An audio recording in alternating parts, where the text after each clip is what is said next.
Urban FM 104.5. Urban FM 104.5. Vous êtes sur les 104.5 Urban FM, la station urbaine. On est avec Mosley. Bon, on parle de quoi? Ce matin, il y a une activité politique. Il y a quand même de l'actualité. Ou bien tu fais du rafistolage. Ça veut dire quoi? Non, bonjour tout le monde, bonjour tout le monde. Non, il y a une belle activité. Enfin, il y a une belle activité en ce moment en ce qui concerne les partis politiques. D'ailleurs, il te souviendra qu'on a récemment parlé, notamment lundi, du quitus qui avait été donné à Pierre Kalmen Manga Moussavou par rapport à l'élection présidentielle de 2023 par les populations, on va dire par les militants membres de sa formation politique, le PSD de l'Est hier. Et là, on continue. On a vu, par exemple, hier, le chef de l'État a fait une tournée dans les artères, à travers les artères de Libreville pour essayer de voir l'état d'avancement d'un certain nombre de chantiers qui avaient été lancés. Parce qu'il faut savoir qu'actuellement, Libreville, peut-être ça ne se remarque pas, mais il y a un certain nombre de chantiers qui sont engagés, notamment sur le plan de la route. Quand vous allez un peu aujourd'hui dans un certain nombre de zones de Libreville, vous allez voir qu'il y a des travaux, notamment engagés par une entreprise des BTP qui avait d'ailleurs été épinglé quand il s'est agi de l'audit de la dette intérieure du Gabon. Et à ce moment-là, cette entreprise avait été jugée coupable de surfacturation et tout ce qui s'ensuit. Donc aujourd'hui, elle est engagée sur un certain nombre de dossiers, sur un certain nombre d'artères. Pour ceux qui habitent par exemple London, ils pourront voir la route qui part de Saint-Germain de London comment on appelle, au camp Baraka, merci. Elle a été refaite. J'ai vu hier encore dans les Akébé où il y a des voiries qui sont en train d'être faites là-bas, notamment aussi dans les PK, notamment derrière l'hôpital militaire. Il y a un certain nombre de chantiers. Il y a les routes qui ont été réaménagées ou aménagées du côté d'Ali Bandeng. Et d'ailleurs, c'est tout ce qui a valu le circuit du chef de l'État à travers Libreville pour prendre vraiment le pouls de ce qui est fait, de ce qui a été engagé. Est-ce que les différentes entreprises qui ont été jugées dignes de pouvoir mener ces travaux-là ont pu arriver à réaliser au moins 70 voire 100% du cahier de charges. Donc on est vraiment dans une situation où il y a ces travaux-là qui sont engagés et qui sont pleinement surveillés ou suivis, comme l'a indiqué d'ailleurs le porte-parole de la présidente de la République, Jessie Elekoa, sur un tweet pour indiquer que le chef de l'État reste derrière les actions, du moins reste engagé à pouvoir contrôler les actions qui sont menées par le gouvernement, mais également surveiller tout ce qui est mis en place aujourd'hui pour pouvoir permettre une meilleure circulation des populations. Et d'ailleurs, c'est tout le sens aussi de ce qu'on peut retenir de la rencontre qu'il a eue récemment, notamment la semaine dernière avec le maire de la commune de Libreville, histoire de faire le point de l'état de salubrité dans Libreville. Vous savez que ça constitue aujourd'hui un goulot d'étranglement pour un certain nombre de municipalités dans notre pays, mais surtout pour Libreville, parce que vous aviez encore quelque temps un certain nombre de zones qui enregistraient des dépôts monstrueux, pratiquement des décharges à ciel ouvert. Et à ce moment-là, il fallait qu'on trouve des voies et moyens pour pouvoir permettre à ce qu'il y ait une résorption de ce problème-là. La réponse n'est pas, on ne va pas dire qu'elle est déjà à 100% efficiente, mais on voit qu'il y a quand même la manifestation d'une certaine volonté à pouvoir faire en sorte qu'il y ait une certaine respiration dans ce sens-là et permettre à ce que ces endroits qui avaient déjà été occupés par des immondices puissent retrouver une certaine, on va dire, un certain environnement sain. Et c'est tout le sens aussi de cette visite, parce qu'il faut, au-delà du rapport qui est fait aussi bien par le gouvernement que par le maire de Libreville, le chef d'État doit s'enquérir réellement de l'état de Libreville, parce que Libreville, c'est la vitrine du pays.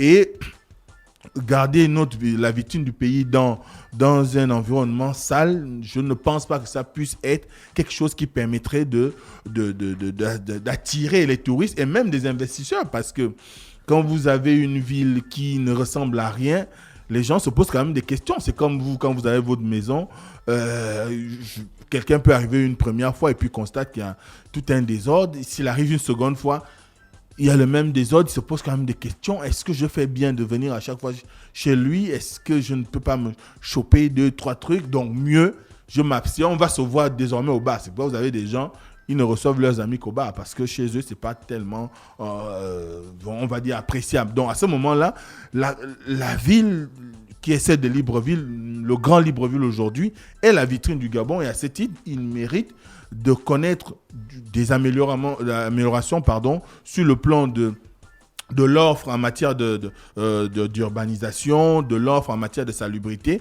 Et ce n'est qu'à cette condition qu'on peut arriver à pouvoir attirer. Et d'ailleurs, quand vous voyez par exemple la plupart des personnes, des Gabonais notamment, qui font le voyage par exemple de Kigali, la première des choses qu'ils vous disent, c'est que quand vous arrivez à Kigali, la ville est propre. C'est le premier marqueur automatique qu'ils mettent en avant. Rien que le fait, rien que le fait d'être dans cet environnement où il y a quand même un soupçon de propreté, eh bien, ça on va dire quoi? Ça donne un peu ça garantit quand même un peu sur le plan sanitaire et ça fait en sorte que ceux qui arrivent se disent, si ils arrivent à garder leur ville propre, ça sous-entend que les mentalités sont quand même à un niveau acceptable, c'est-à-dire que je peux faire des offres qui peuvent attirer un grand nombre de personnes parce qu'ils sont sur le plan des mentalités suffisamment ouverts et disponibles. Parce que si on arrive à intégrer la norme salubrité, ça veut dire qu'on peut intégrer n'importe quel environnement qui soit capable de pouvoir nous apporter un minimum de développement. Donc c'est utile aujourd'hui que le chef d'État fasse ce genre de sortie, mais c'est aussi utile sur le plan politique parce que vous savez que le chef de l'État, c'est vrai, beaucoup de personnes continuent à parler de ces difficultés de mobilité, mais n'empêche que le fait que les populations le voient et qu'elles discutent avec lui, on a vu par exemple, il a marqué des arrêts où il a échangé avec un certain nombre de badauds qui étaient là ou des populations qui spontanément ont voulu lui témoigner leur attachement à ce qu'il fait ou à sa manière de gouverner notre pays. Eh bien, c'est une façon aussi d'être présent, de dire aux Gabonais que je suis là, je suis avec vous, je partage votre quotidien, je circule, je vois ce qui se fait et peut-être je pourrais apporter des correctifs. Et vous savez que le plan d'accélération de la transformation qui a été engagé par le gouvernement, c'est un plan qui doit permettre à ce qu'il y ait un certain nombre d'aspects du quotidien des Gabonais soient maîtrisés et qu'on puisse arriver à une certaine sérénité en ce qui concerne par exemple l'environnement social ou encore le développement des infrastructures. Et aujourd'hui, je pense que cette visite était utile pour pouvoir permettre à ce que les populations reconnaissent en lui la proximité, parce que c'est un besoin de montrer que je suis proche des populations et que je prends à cœur les difficultés qui sont les leurs. D'accord. Ensuite, il y a aussi une grande actualité qui, peut-être les prochains jours, va quand même donner du grain à moudre à la presse, parce que on voit, il y a une déclaration qui a été faite, du moins il y a on va dire une lettre qui a été adressée à l'ambassadeur de France, le 6 effectivement. Gérard Elangema, qui est le président du Front patriotique gabonais, le FPG, qui est un parti de l'opposition qu'on pourrait dire radicale. À un moment, il prenait la troisième voie, on ne sait pas ce qu'il en est. C'était de dire qu'il n'est ni de la machine ni de l'opposition comme on entend, mais que lui, il proposait une troisième voie. Et cette troisième voie, résolument, on a l'impression qu'elle est beaucoup plus désormais dans l'esprit patriotique qui voudrait que, on fasse comprendre que l'intérêt du Gabon passe avant tout. Et c'est tout le sens de la lettre qu'il a eu à adresser à l'ambassadeur de France pour lui signifier ou lui annoncer qu'il y aura une manifestation devant le camp du 6e Bima, qu'on appelle généralement ici le camp de Gaulle, pour demander non seulement le départ, mais aussi le démantèlement de ce camp-là, parce qu'il estime qu'après près de 60 ans d'indépendance, il n'est pas de bon aloi aujourd'hui qu'on continue à enregistrer tout notre sol, on va dire, ce camp-là, du moins les militaires, la présence militaire française au Gabon ne se justifie plus. Et d'ailleurs, ça ne sort pas de nulle part, parce que vous savez qu'il y a un vent actuellement à travers l'Afrique. D'ailleurs, il a embrassé l'Afrique de l'Ouest avec les coups d'État qu'on a eu, la situation au Mali et notamment aussi la Centrafrique. Et là, peut-être Gérard Langema sera celui qui pourrait apporter ce vent d'expression anti-français au Gabon. On ne sait pas, mais ce qui est sûr, c'est qu'il est dans une logique de dire que le camp militaire français est de trop à Libreville, surtout qu'il est en plein cœur de la capitale et qu'à ce titre, ça ne garantit pas... Il veut le terrain là. Je ne sais pas. Peut-être qu'il veut compter son siège. Je ne sais pas, mais je crois qu'il est peut-être dans un esprit qui va beaucoup plus dans l'engagement de pouvoir promouvoir la souveraineté du Gabon. Parce que d'ailleurs, dans la lettre, il souligne qu'il sait que... Dans les pays qui ont des camps militaires ne sont pas souverains. Ça dépend des conditions. Ah, est-ce qu'il connaît les conditions? Ça dépend des là? Conditions. On sait que le Gabon a signé des accords de coopération militaire avec la France. Est-ce que ces accords de coopération militaire impliquent un certain nombre d'engagements qui pourraient être liés, par exemple, à un avantage pécunier? Parce que les États-Unis, les bases que les États-Unis, par exemple, ont en Allemagne ou en Turquie, c'est sous forme de bas. Ce sont des baux. Donc, tu as le papier. C'est non, connu. Ne dis pas c'est connu. C'est connu. Tu as le papier. Moi, je n'ai pas le papier, mais c'est connu. Laisse. Voilà. On peut louer. Moi, j'étais le jour de la signature. Quand je te dis laisse. D'accord. On peut louer un espace pour pouvoir avoir une garnison pour un temps X ou Y, mais pour aujourd'hui, un grand nombre d'Africains, il est inconcevable ou on n'arrive pas à comprendre que aujourd'hui, la France ait toujours cette ambition de préserver son précaré né de l'époque coloniale. Et ce qui fait dire même à beaucoup d'Africains que la France n'est pas totalement sortie de la situation de colonisation, même si on parle aujourd'hui de la période post-coloniale, pardon. Et cette période post-coloniale, en réalité, la France a gardé son empire colonial, qui fait que quand on regarde un tout petit peu la configuration des relations entre les États africains d'expression francophone et la France, il y a toujours cette relation paternaliste où les présidents français ont toujours cette habitude d'avoir un regard on va dire, de maître par rapport aux chefs d'État africains, un regard de ceux qui sont là pour donner des leçons, alors qu'au fond, quand on regarde un tout petit peu, il y a un certain nombre de reproches qui peuvent leur être faits. Par exemple, aujourd'hui, quelle est la place de la coopération française au niveau de notre pays en ce qui concerne les investissements? Quel est le poids financier des Français au niveau du Gabon? Ça, c'est autant de questions qu'on peut se poser. Et la grande question aujourd'hui des pays africains, c'est celle de la souveraineté. Et la souveraineté part du fait que beaucoup de territoires enregistrent des bases militaires. On a vu, par exemple, il y a eu la réduction des effectifs de la présence française au Sénégal. On a vu comment beaucoup de pays cherchent à négocier ces accords de coopération-là. Le Mali a d'ailleurs récemment annoncé on va dire la rupture de ces relations parce qu'ils estimaient, les autorités actuelles estiment que l'environnement qui est celui qui est le leur aujourd'hui ne leur permet pas de réellement compter sur la France. Et à ce titre-là, c'est vrai, on peut ne pas voir un regard beaucoup plus ambitieux au-delà de la politique politicienne qu'on ferait au Gabon dans l'expression de Gérard Langema, mais il y a que, dans le fond, beaucoup d'Africains s'interrogent sur l'utilité de ces bases militaires sur des territoires comme le Gabon, qui est dit un pays souverain, et l'emplacement même de ces bases militaires, quand même... D'accord, donc il va faire quoi? Il va faire la marche. Donc le 24, il va organiser une marche. Et pour faire en sorte qu'on enlève la base militaire pour demander le départ des militaires français, le démantèlement du camp du 6e BIMA, donc après la marche, le camp de Gaulle.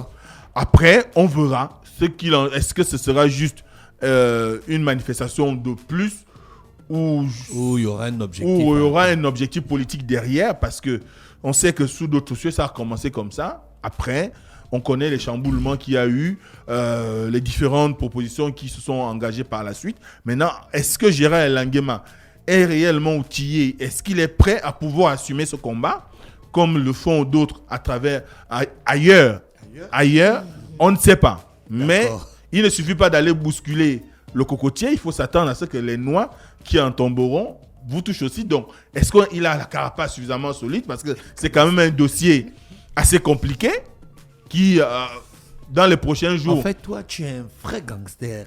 Quoi. Comment ça? Tu berces d'abord le projet comme non, la souveraineté, le nationalisme, l'investissement de la France. Après, tu parles de ça, Kabessa. Non. Si le coco, quand ça va tomber, non, ça mais... ne va pas secouer sa tête. Mais d'abord, En fait, tu mets d'abord le beurre. Non, je ne mets pas de beurre. Je présente ces idées. D'accord. Après, il y a quand même qu'il faut être réaliste. Aujourd'hui, on connaît la situation du Mali. Et le conflit diplomatique qu'il y a aujourd'hui entre la France et le Mali, tout ce qu'il y a eu comme répercussions des deux coups d'État suivis du départ des Français au Mali, comment politiquement la France utilise ça ou diplomatiquement, on voit comment le Mali aujourd'hui vit dans une zone pratiquement d'autarcie, où la CEDEAO a décidé, les pays de la CEDEAO ont décidé de fermer leurs frontières avec le Mali, notamment en dehors de la Guinée, je crois aussi le Sénégal. Mais le Mali commerce avec beaucoup de pays de sa sous-région.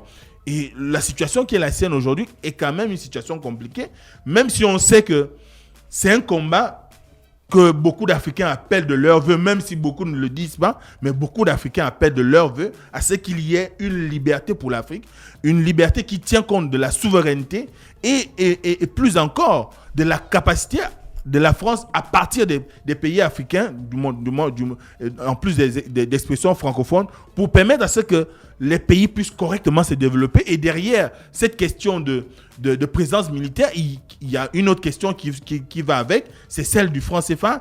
Est-ce que tous ces combats, Gérard Elangem est prêt à les assumer? C'est tout, c'est juste le sens de ma question. D'accord. Pour faire comprendre aux gens que le combat qui sera le sien, certes, il est noble, c'est un combat qui ne date pas d'aujourd'hui. Les Patrice Lumumba ont mené ce combat. On a au niveau Kwame Nkrumah, on a Oumiobe au Cameroun. Beaucoup de chefs d'État aussi ont essayé de se mettre à la marge de ce qu'on a appelé le système France-Afrique. On connaît plus ou moins le sort de certains, on connaît ce qu'il en est advenu de certains pays. Est-ce que au Gabon, il y a réellement des gens qui sont prêts à porter ce combat, qui peut être salutaire? Il t'a déjà dit qu'il va faire. Oui, qui peut être salutaire. Est-ce que lui, il est prêt à l'assumer jusqu'au bout?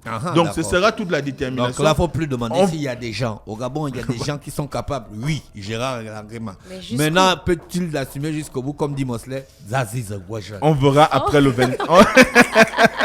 On verra après le 24 mai ce qu'il en sera. Et par la suite, on avisera et on fera une autre chronique. Merci, Mosley, avec nous ce matin sur les 104.5 Urban FM, la station. Oui, René, tu voulais dire quelque chose? Toi aussi, tu voulais le terrain de camp de Gaulle? C'est grand. Oui, c'est très grand. Hein? C'est très grand. Mais dans ce cas, nous tous, on va vouloir ce terrain-là. Mais sauf que moi, je ne veux les pas. militaires qui sont là-bas ne me dérangent pas. Faut pas dire tous, faut dire que toi. Moi, les militaires qui sont là-bas ne me dérangent pas. Non, moi j'ai déjà mon terrain. Faut pas dire ça. Moi j'ai déjà mon terrain. Tu es là, tu veux le terrain. Moi je ne suis pas. Moi j'ai mon terrain au village. Hein, Mosley? Nous on a nos terrains, non? Ouais, on a nos terrains. L'horoscope des auditeurs, on se retrouve demain à 7h. Urban FM 104.5.